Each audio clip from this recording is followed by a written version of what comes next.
आज के वीडियो में वर्ग एम्फीबिया के बारे में संपूर्ण जानकारी चित्र सहित आप लोगों को समझाएंगे। तो पूरी जानकारी के लिए मेरा पूरा वीडियो लास्ट तक देखिए और यदि अभी तक हमारे चैनल को सब्सक्राइब ना किया हो तो सब्सक्राइब जरूर कर लीजिए।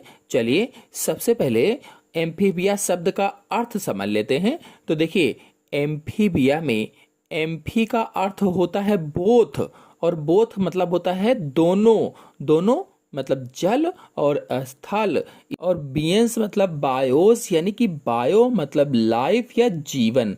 इस प्रकार से अर्थ हुआ कि जल एवं स्थल पर रहने वाले जीव या जल स्थल जीवन जीने वाले जीव। कहने का मतलब ये है कि इस वर्ग के सदस्य जलीय और स्थलीय दोनों प्रकार के आवासों में पाए जाते हैं, इसीलिए इन्हें जल स्थलचर कहा जाता है, अथवा इसीलिए इन्हें एम्फीबिया कहा जाता है या उभयचर कहा जाता है। तो उभयचर वर्ग ऐसे जंतुओं का वर्ग है जो जलीय और स्थलीय दोनों प्रकार के आवासों में रह सकते हैं। चलिए इस वर्ग के कुछ प्रमुख लक्षणों को समझ लेते हैं। तो पहला लक्षण है इनका शरीर सिर, धड़ व पुच्छ में बटा होता है, यानी जो पूरी बॉडी होती है वो सिर, धड़ और पूंछ में विभेदित होती है, बटी होती है, हेड, ट्रंक और टेल में। फिर दूसरा पॉइंट है त्वचा सल्क रहित लेकिन ग्रंथिल होती है, यानी त्वचा पर स्केल्स नहीं पाए जाते हैं, सल्क नहीं पाए जाते हैं, लेकिन ग्रंथिल होती है। यह श्लेष्म के कारण नम होती है और श्वसन में सहायता करती है। त्वचा जो होती है श्वसन में हेल्प करती है और उस पर म्यूकस पाया जाता है, श्लेष्म पाया जाता है, जिसके कारण चिपचिपी होती है, नम होती है। फिर अगला पॉइंट है दो जोड़ी पाद जल में तैरने या स्थल पर चलने में सहायता करते हैं। एक तो दो जोड़ी पाद होते हैं और ये दोनों जोड़ी जो पाद होते हैं वो जल में तैरने में भी और स्थल पर चलने में भी हेल्प करते हैं, सहायता करते हैं। अग्रपाद में 4 व पश्चपाद में 5 अंगुलियां होती हैं।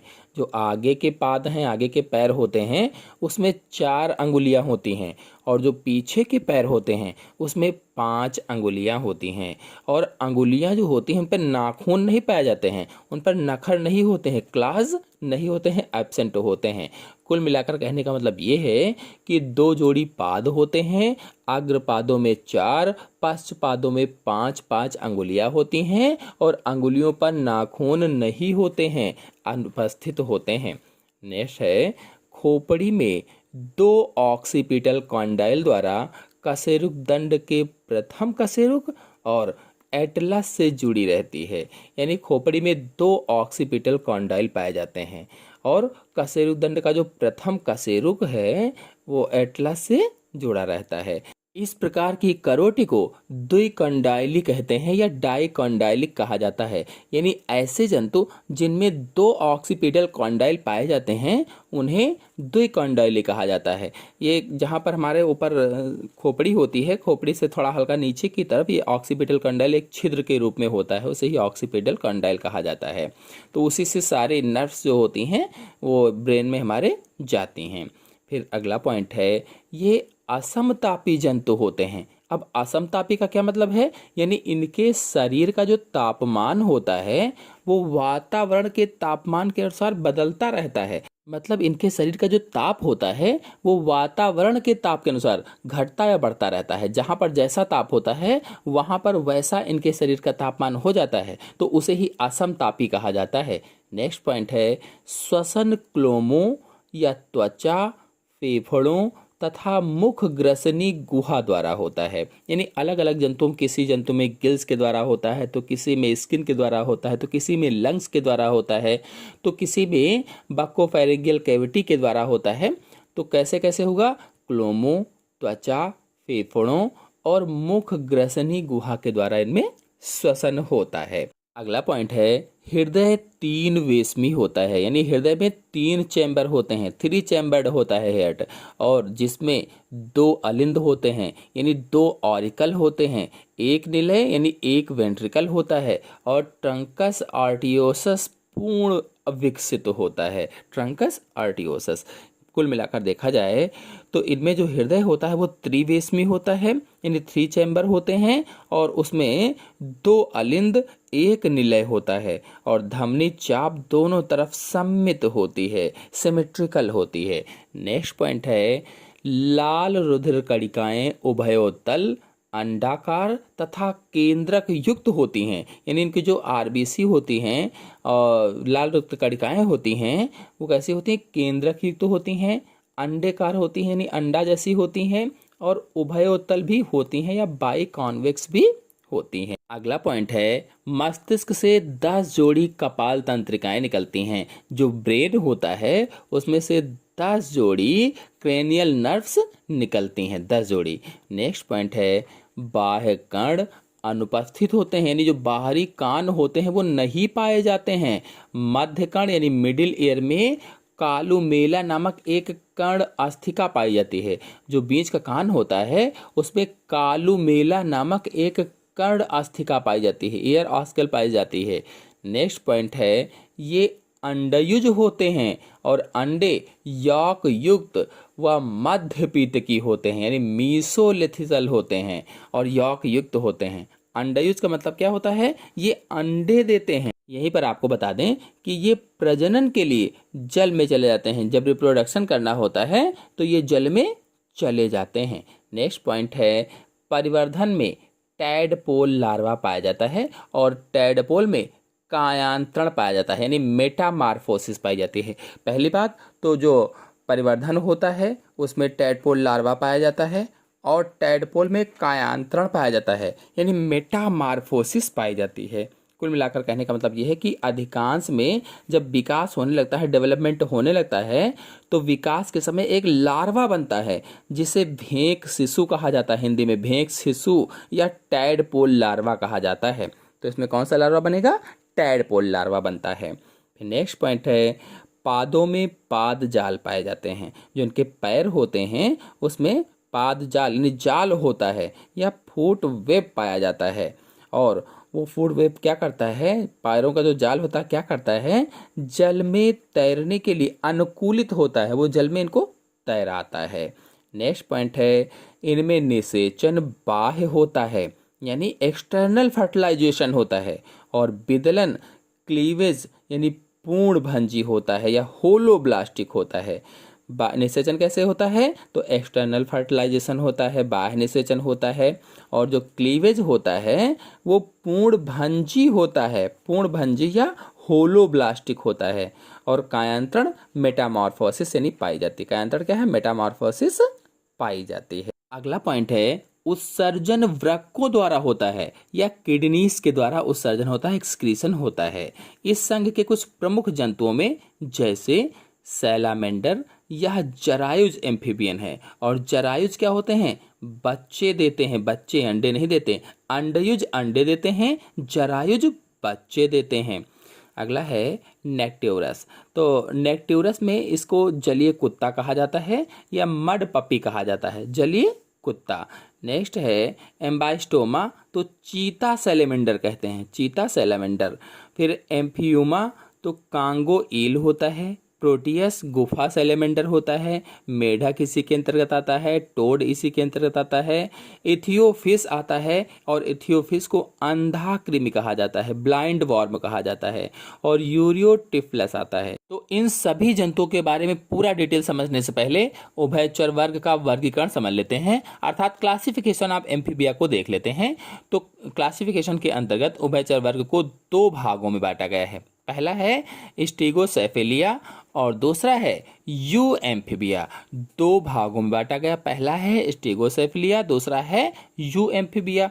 जो स्टीगोसेफेलिया है इसमें इस वर्ग के जंतु जो होते हैं विलुप्त वाले आते हैं, विलुप्त हो गए हैं, और इनके जो लक्षण थे शरीर पर सल्क और अस्थि प्लेटें पाई जाती थी, और शरीर लंबा होता था, टांगे कमजोर होती थी, अल्प विकसित होती थी कह लीजिए। और जो यू एम्फीबिया है इन्हें पूंछ और दंडों के आधार पर 3 गणों में बांटा गया है। यू एम्फीबिया को पूंछ और दंडों के आधार पर 3 गणों में बांटा गया है। पहला है अदंडी, दूसरा है सपुच्छा और तीसरा है अपुच्छा। अब देखिए इसमें जो अदंडी है, ये एपोडा है, इसकी अगर विशेषताएं देखी जाएं तो इन जंतुओं का शरीर लंबा और पतला होता है और छोटे छोटे सल्कों से ढका रहता है। छोटे छोटे से सल्क पाए जाते हैं और इनमें टांगे नहीं होती हैं, टांगों का अभाव होता है और आंखें एक अपारदर्शी द्वारा ढकी रहती हैं, अपारदर्शक द्वारा ढकी रहती हैं और शरीर के अंत में दुम भी पाई जाती है, पूंछ भी पाई जाती है। अगर भ्रूण अवस्था की बात करें तो भ्रूण अवस्था में श्वसन क्लोमों द्वारा होता है या गिल्स के द्वारा होता है और इनमें अंश व श्रोणि मेखला अनुपस्थित होती है या एब्सेंट होती है। जबड़ों में दांत पाए जाते हैं और कर्णपटह या कर्णपटल तथा कर्णगुहा नहीं होती है। आंखें छोटी तथा अल्प विकसित होती हैं और पलकों का अभाव होता है या पलकें नहीं पाई जाती हैं। नर में मैथिनोहित अंग पाए जाते हैं, अतः निषेचन आंतरिक होता है। जब नर में मैथिन के लिए अंग होते हैं तो निषेचन कैसा होगा? आंतरिक होगा, बाह्य नहीं होगा। यह भूमि में बिल बनाकर रहते हैं, इसीलिए इन्हें अदंडी कहा जाता है या एपोडा कहा जाता है, जिम्नोफियोना कहा जाता है और इनमें पैतृक रक्षण पाया जाता है। अगर इसके जंतुओं की बात की जाए, अदंडी या एपोडा या जिम्नोफियोना के जंतु कौन कौन से हैं, तो इथियोफिस है, एपोडॉन है, यूरिओटिफलस है, आदि जंतु इसके अंतर्गत आते हैं। चलिए अब सपुच्छा या कार्डोटा या यूरोडेला के बारे में जान लेते हैं। इसकी विशेषताएं कौन कौन सी समझ लेते हैं। तो आमतौर पर ये नम शीतोष्ण भूभागों में पाए जाते हैं और इनकी जो देह होती है वो पतली और लंबी होती है। पूंछ संपूर्ण जीवन काल तक रहती है। जो पूंछ होती है पूरे जीवन भर बनी रहती है और चपटी होती है और आगे तथा पीछे वाले जो पाद होते हैं वो लंबाई में समान होते हैं। आगे के पैर और पीछे के पैर लंबाई में समान होते हैं, लेकिन इस समूह के कुछ जंतुओं में पश्चपाद नहीं पाए जाते हैं। कुछ में तो पाए जाते हैं लेकिन कुछ में नहीं पाए जाते हैं पीछे वाले पैर। अगला है त्वचा सल्क विहीन, चिकनी तथा नम होती है और गिलों द्वारा श्वसन करते हैं। त्वचा कैसी होती है? सल्क नहीं पाए जाते हैं, स्केल्स नहीं पाए जाते हैं और चिकनी होती है, नम होती है, लसलसी होती है, चिपचिपी होती है और गिलों द्वारा श्वसन करते हैं, यानी क्लोमों द्वारा श्वसन करते हैं। और दांत सहित जबड़े होते हैं, दांत भी होते हैं, जबड़े भी होते हैं। कशेरुक दंड लंबी होती है और कशेरुक उभयगर्ती या पश्चगर्ती होती है और लार्वल अवस्था में गिल्स एवं गिल छिद्र पाए जाते हैं। फिर अगला है स्थलचर में फेफड़ों द्वारा श्वसन होता है या लंग्स के द्वारा श्वसन होता है और जलीय जातियों में श्वसन गिल के द्वारा होता है। अगर इसके उदाहरणों को देखा जाए तो प्रोटियस है, नेक्टिवरस है, सैलामेंडर है आदि इसके अंतर्गत आते हैं। अगर अपुच्छा को देखा जाए, एन्यूरा या साइलेंटिया को देखा जाए तो इसके अंतर्गत कौन कौन सी विशेषताएं हैं? तो इसकी विशेषताओं में पहला है 2 जोड़ी पाद पाए जाते हैं। अगली टांग पिछली टांग की अपेक्षा छोटी होती है, यानी आगे के जो पाद होते हैं वो छोटे और पीछे के जो पाद होते हैं वो बड़े होते हैं। सिर व धड़ इस तरह जुड़े होते हैं कि गर्दन का अभाव होता है, यानी सिर धड़ आपस में एक तरह से जुड़े रहते हैं, गर्दन कहीं से दिखती ही नहीं, इसलिए कहा गया गर्दन का अभाव होता है। अगला है त्वचा ग्रंथिमय तथा रूखी होती है। त्वचा कैसी होती है? ग्रंथिल होती है और सूखी सूखी सी होती है, रूखी सी होती है। अगला है श्वसन त्वचा या फेफड़ों द्वारा होता है। जो रेस्पिरेशन है वो स्किन या लंग्स के द्वारा होता है। नेक्स्ट है कशेरुक दंड छोटी होती है या वर्टिब्रल कॉलम जो होता है वो छोटा होता है और उसमें केवल 10 कशेरुकाएं होती हैं, 10। और यूस्टेचियन नलिकाएं जो होती हैं फेरिंग्स में खुलती हैं, फेरिंग्स। और ऊपरी जबड़ों में दांत होते हैं लेकिन टोड में दांत नहीं होते हैं और टैडपोल लार्वा जल में रहता है। यह रूपांतरित होकर स्थलचर जीवन व्यतीत करता है। और पश्चपाद जो होते हैं वो उछल कूद के समय लीवर का कार्य करते हैं, लीवर। और श्रोणि मेखला की जो इलियम है, इलियम हड्डी आगे की ओर जुड़ी रहती है। अगर इसके जंतुओं की बात की जाए तो मेढक है, दादुर या टोड है जिसको ब्यूफो कहा जाता है। ये टोड जो होता है रात्रिचर जंतु होता है और आपको बता दें, जो गण अपुच्छा है इसको दो वर्गों में बांटा गया है। दो वर्ग कौन कौन से हैं? फेनरोग्लॉसा और एग्लॉसा। पहला है फेनरोग्लॉसा और दूसरा है एग्लॉसा। जो फेनरोग्लॉसा है इसमें जीभ उपस्थित होती है और जो एग्लॉसा है इसमें जीभ नहीं पाई जाती है। और आपको बता दें, जो फेनरोग्लॉसा है इसमें यूस्टेशियन नलिकाएं जो होती हैं ये अलग अलग ग्रसनी में खुलती हैं, अलग अलग फायरिंग्स में खुलती हैं। और इसके अंतर्गत जैसे मेढक है, टोड है आदि आते हैं। जो यूग्लॉसा है इसमें यूस्टेशियन नलिकाएं हैं, एक ही छिद्र द्वारा ग्रसनी में खुलती हैं। और इसके उदाहरणों में पाइपा अमेरिकाना आता है। अब इसके जंतुओं के बारे में जान लेते हैं। तो पहले मेढक के बारे में जानते हैं, शॉर्टकट में जानेंगे, डिटेल में नेक्स्ट वीडियो में समझेंगे पूरी जानकारी। तो जो मेढक है, फ्रॉग है, यह जल व जल के समीप की नम भूमि में रहता है और इनका शरीर सिर व धड़ दो भागों में बटा होता है। आगे के पैर पीछे के पैर से छोटे होते हैं। आगे के पैरों में 4 अंगुलियां होती हैं। जो पीछे के पैर होते हैं उसमें 5-5 अंगुलियां होती हैं। और पीछे के पैरों की अंगुलियों में जाल पाया जाता है जो जल में तैरने में सहायता करता है। इसका मतलब पश्चपादों की सहायता से मेढक पानी में तैरता है, जो पीछे के पैर होते हैं उनकी सहायता से। और भूमि पर छलांग लगाता है। मेढक की त्वचा नम व ललसी होती है और गर्मी में और ठंडी में, यानी इससे बचने के लिए, गर्मी और ठंडी से बचने के लिए मेढक गड्ढों में छिप जाते हैं। इसके बारे में अधिक डिटेल के लिए हम लोग नेक्स्ट वीडियो में समझेंगे डिटेल से पूरी जानकारी।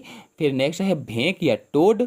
तो भेंक या टोड स्थल व रात्रिचर जंतु होता है, यानी स्थलीय होता है और रात्रिचर जंतु होता है। इसकी त्वचा कैसी होती है? सूखी सी होती है, खुरदरी सी होती है और मस्सेदार होती, लगेगा कि मस्से चिपके हुए हैं। और त्वचा जो होती है उसमें 20 ग्रंथियां पाई जाती हैं या 20 पाया जाता है। और शरीर सिर व धड़ में बटा होता है। सिर गोलाकार होता है और इस पर एक जोड़ी बड़ी बड़ी आंखें पाई जाती हैं और कर्ण पटल तथा एक जोड़ी विषैली पैरोटिड ग्रंथियां भी पाई जाती हैं, पैरोटिड ग्रंथियां या ग्लैंड। और भेंक या टोड के पश्चपादों में जाल नहीं होता है या पीछे के पैरों में जाल नहीं पाया जाता है, इसीलिए यह पानी में मेढक की तरह तैर नहीं सकता है। क्योंकि जाल नहीं पाया जाता है इसीलिए तैर नहीं पाता है। तो मेढक और टोड के बारे में नेक्स्ट वीडियो में डिटेल से फुल समझेंगे क्योंकि फुल क्वेश्चन पूछे जाते हैं। आशा है आप सभी लोगों को वीडियो पसंद आया होगा। पसंद आया हो तो वीडियो को लाइक और शेयर कीजिए। चैनल पर नए हैं तो चैनल को सब्सक्राइब कर लीजिए। धन्यवाद।